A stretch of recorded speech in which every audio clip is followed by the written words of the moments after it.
Deuteronomy 21:7. Ve'anu ve'amaru.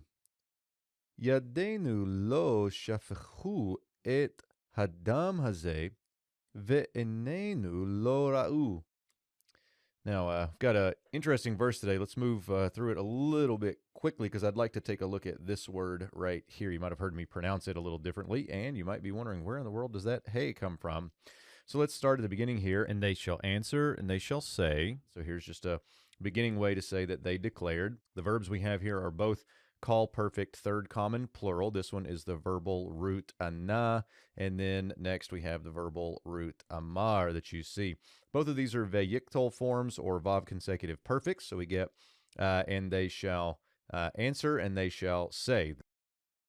They being the elders who washed their hands. So then they say this: our hands have not poured out. Here's a call perfect.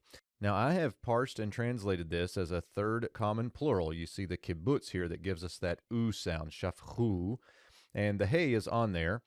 So we get our hands have not poured out this blood, or we have not shed this blood. Now, with this verbal form here, I want to show you the Leningrad Codex. I figured this would be a fun time to take a look at the Leningrad Codex. So let me see if I can make sense of this here. We get ve'anu right here, and they said, so, and they answered, and they said.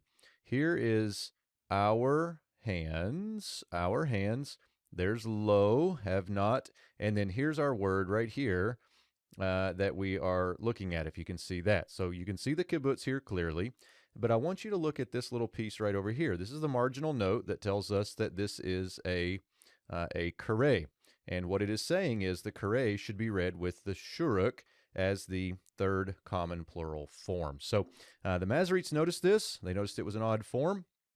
There actually is a good text critical discussion of this in BHQ, if you'd like to take a look at that on Deuteronomy. But I'm taking this as a third common plural. Our hands, plural, have not poured out, plural, this blood. Next we get, and our eyes, they have not seen. So here's the call perfect again, third common plural of the verbal root resh, aleph, hey. So our hands have not poured out this blood, and our eyes have not seen. Assumedly, the thing they haven't seen is the incident of this man being slain in the field.